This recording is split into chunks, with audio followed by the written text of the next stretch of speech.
Assalamualaikum warahmatullahi wabarakatuh. Perkenalkan, nama saya Askar Rafiki dari Fakultas Kelautan dan Perikanan, jurusan Pemanfaatan Sumber Daya Perikanan, Universitas Syah Kuala. Di sini saya akan menjawab pertanyaan ujian final dari mata kuliah Manajemen Sumber Daya Perikanan yang dosen pengampunya adalah Bapak Ilham Zulfahmi. Langsung saja. Soalan yang pertama adalah jelaskan landasan ekologis mengapa potensi sumber daya kelautan dan perikanan khususnya di Provinsi Aceh patut dikelola dengan baik, ditinjau dari sisi ekologi, ekonomi, politik, sosial dan budaya. Yang pertama adalah dari segi ekologi.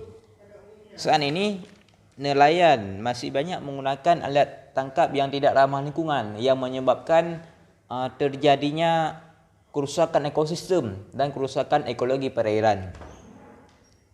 Selanjutnya, dari sisi ekonomi, Indonesia merupakan salah satu wilayah yang mempunyai perairan yang luas. Maka dari itu, perikanan merupakan salah satu ekonomi yang tertinggi bagi negara Indonesia tentunya. Selanjutnya adalah politik. Bicara mengenai politik merupakan bicara mengenai regulasi atau pemimpin. Di sini pemerintah membuat yang namanya aturan baru atau pembaruan dari aturan sebelumnya. Maka kita harus mengedukasi masyarakat supaya bisa menerima pembaruan tersebut dengan baik. Kemudian adalah sosial. Karena keberadaan di Aceh sangat kental yang namanya budaya, bahkan di Aceh ada yang namanya Panglima Laut, maka dari itu mungkin agak susah untuk melepaskan ikatan budaya dari masyarakat Aceh tersebut. Selanjutnya, yang kedua adalah faktor-faktor apa yang diperhitungkan untuk menghasilkan data perikanan yang akurat dan objektif.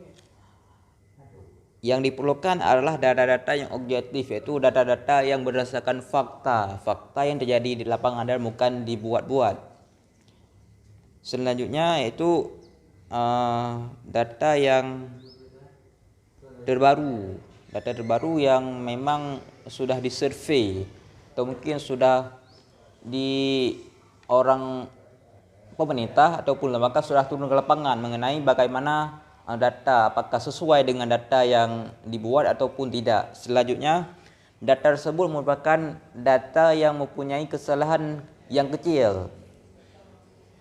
Tidak banyak salah dari data tersebut.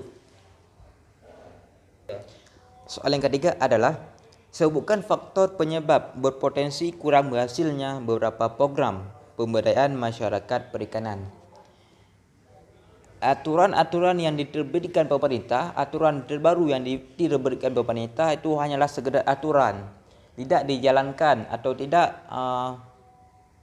diaplikasikan dalam kehidupan masyarakat, tentunya masyarakat pesisir, pantai dan nelayan. Kemudian masyarakat ini juga belum bisa menerima peraturan-peraturan terbaru yang diterbitkan oleh pemerintah, belum bisa menerima. Makanya kita harus memberikan dulu edukasi tentang mungkin bahayanya alat tangkap tersebut, sehingga alat tangkap tersebut bisa diganti dengan alat tangkap yang lebih baik. Soalan yang keempat adalah solusi apa yang Anda tawarkan untuk mengatasi masalah pada soal nomor 3. Mungkin yang pertama dilakukan adalah kita harus melakukan namanya pendekatan ataupun edukasi kepada masyarakat. Baik itu dilakukan dengan langsung turun ke lapangan, memberitahu kenapa alat tangkap tersebut mungkin tidak bisa digunakan dengan alasan yang cukup masuk akal, sehingga masyarakat bisa menerimanya dengan baik. Kemudian bisa juga di seminar ataupun di balai-balai perikanan. Kemudian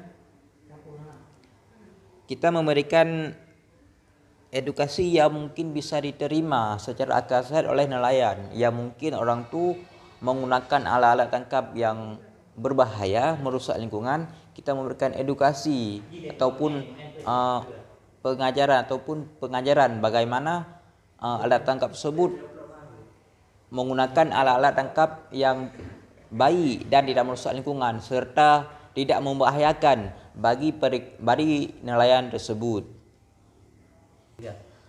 Soalan nombor 5. Uraikan beberapa peran yang dapat diambil pemuda sebagai bagian upaya pengelolaan sumber daya perikanan. Ini merupakan salah satu pada diri kita sendiri, pada mahasiswa FKP Universitas Shah Kuala yang juga merupakan mahasiswa pemuda yang calon sarjana perikanan. Maka dari itu, setelah kita memperoleh ilmu dari fakultas dan kampus kita, maka kita harus mengedukasi ataupun pengajaran kepada masyarakat sekitar dan terutama pada masyarakat pesisir ataupun pantai, supaya orang tu lebih mengerti untuk mengelola sumber daya perikanan yang lebih baik.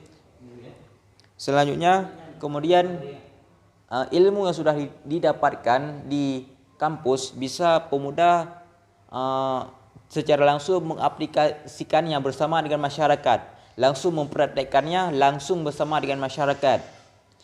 Kemudian sebagai pemuda, kita juga harus menyuarakan suara-suara nelayan, apa yang mereka inginkan, apa yang mereka butuhkan untuk agar